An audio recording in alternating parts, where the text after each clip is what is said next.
cartoon camera. We call it the multiplane camera. The problem was how to take a painting and make it behave like a real piece of scenery under the camera. The different elements in the scene were separated according to their varying distances from the viewer. With our original picture broken down in this manner, it is possible to control the relative speed with which each individual part of it moves to or away from the camera. And here now is our same moonlight scene the way the multiplane camera sees it.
Each week as you enter this timeless land, one of these many worlds will open to you.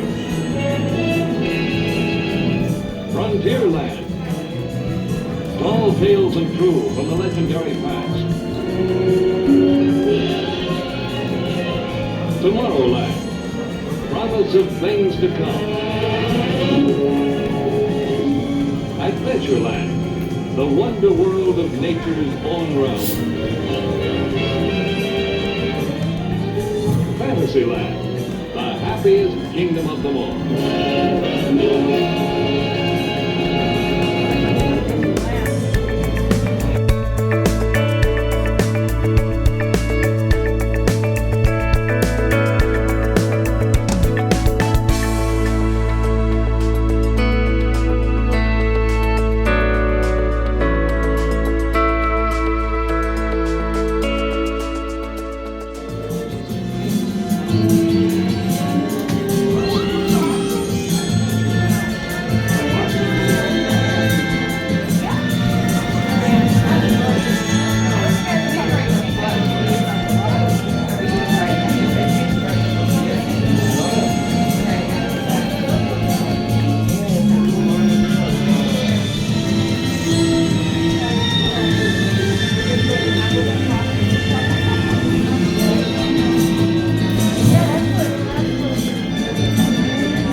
Walt believed that any height could be scaled if you knew the secret of making dreams come true. Well, he certainly knew that secret. He touched the hearts of millions of people around the world. The story of Walt's life is truly an amazing one, and no one can tell it better than Walt himself. My dad worked as a carpenter in the World's Fair building. He eventually ended up in Chicago as a contractor, and he was doing that when I was born, December 1901. I was in Paris, 3rd of September, when Pershing pulled out. Paris, which had been this exciting thing with all these soldiers and things, suddenly there wasn't a soldier to be seen. And I suddenly became very lonesome. So then I went in and put a request in to be discharged. Well, I get to Chicago. That's where my parents were living. And I said, Dad, I want to be an artist. And my dad, he just couldn't mind it. So I pulled stakes and moved to Kansas City. Roy was in Kansas City working in a bank. One of the fellows working with Roy said, say, I have a couple of friends that have an art shop. So I went up with these samples, and there were all these corny things I'd done in France. Well, my gosh, they are. I mean, right on the spot.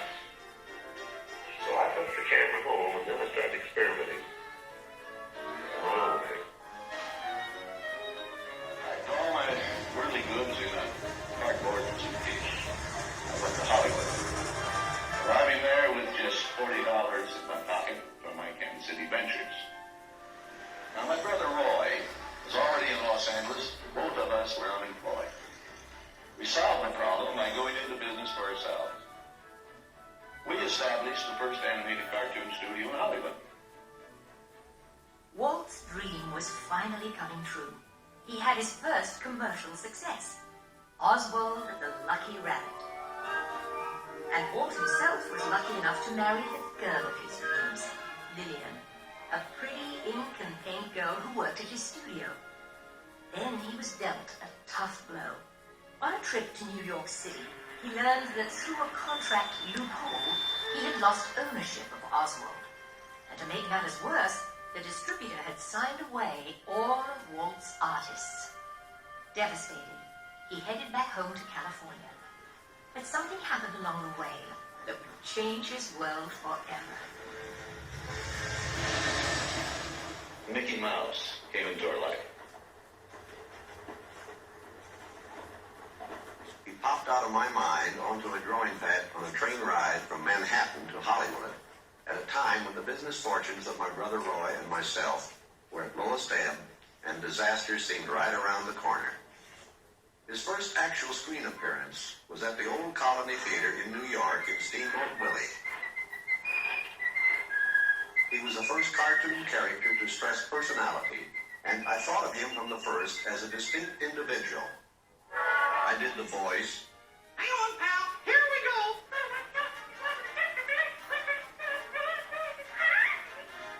Mickey was simply a little personality assigned to the purposes of laughter.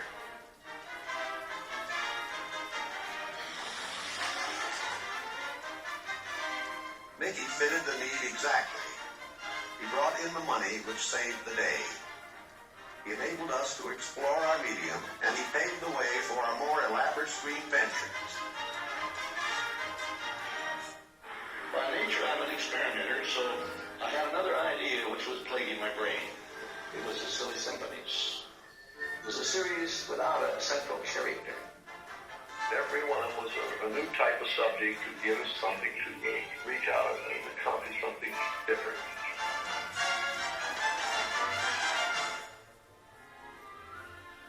Then we started distributing both Mickey Mouse and the Silly Symphonies.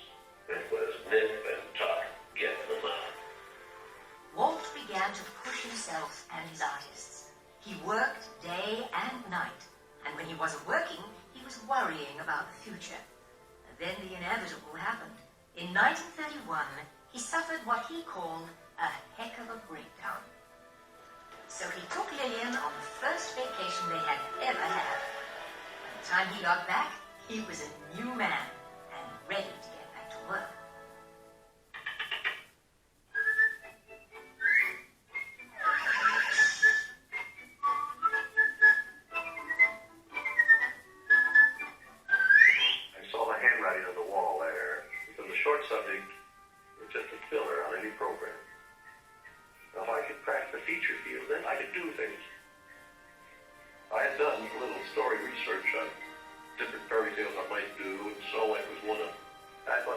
big story. I had the heavy. It's a magic wishing apple. Now, make a wish. I had the prince, the girl, the romance. I had the sympathetic warmth and things. We started Snow White sometime in 1935, and it was around 2 years in the making. We had the family fortune. We had everything wrapped up in Snow White. In fact, the banker, I think, was losing more sleep than I was. We had a big premiere in the Carthage Circle Theater, big, grand Hollywood premiere. All Hollywood brass turned out for a cartoon. Fine cartoon, live action, an enormous fantasy, Mary Poppins. As the original Mary Poppins budget of $5 million continued to grow, I never saw a sad face around the studio. Even my brother Roy was happy. This made me nervous. And a horrible thought struck me. Suppose the staff had finally conceded that I knew what I was doing. Once again, Walt Disney reinvented family entertainment, creating many of the classics we still enjoy today. But even then, he wasn't finished. He had a bigger dream in mind. Well, it came about when my daughters were very young, and Saturday was always Daddy's Day with the two daughters. So we'd start out and try to go someplace with, different things, and I would take them to the merry-go-round, and I took them different places, and as I'd sit there while they rode the merry-go-round, did all these things, I felt that there should be something built, some kind of an amusement enterprise built where the parents and the children could have fun together. So that's how Disneyland started. Takes a lot of money to make these dreams come true. We had everything mortgaged, including my family. Started with many ideas, threw them away, started all over again. And eventually it evolved into what you see today as Disneyland. But it all started from a daddy with two daughters wondering where he could take them, where he could have a little fun with them too. Park means a lot to me in that something that will never be finished, something that I can keep developing and adding to. Not only can I add things, but even the trees will keep growing. The thing will get more beautiful every year. I want to share with you some of our ideas for Disney World. Here in Florida, we have something special we never enjoyed at Disneyland. The blessing of sight. There's enough land here to hold all the ideas and plans we can possibly imagine.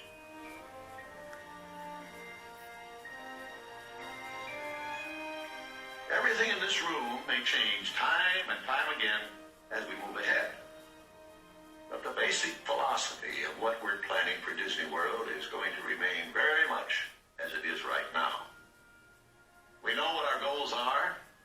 We know what we hope to accomplish.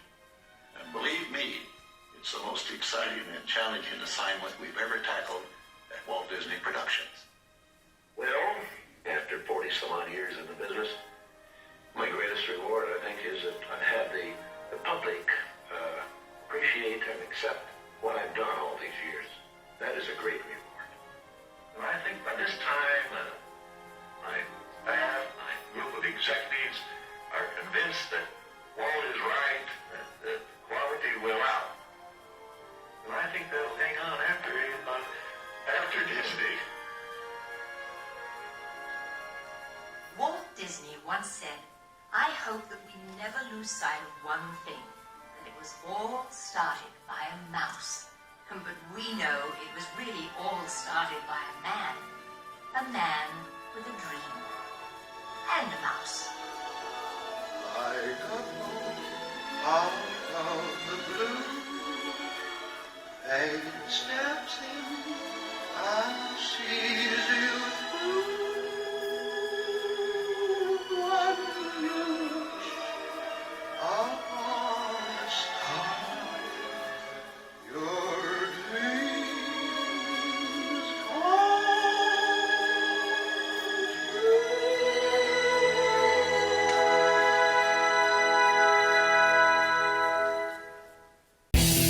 Thanks for watching. Be sure to click that like button and subscribe to our Endless Summer channel.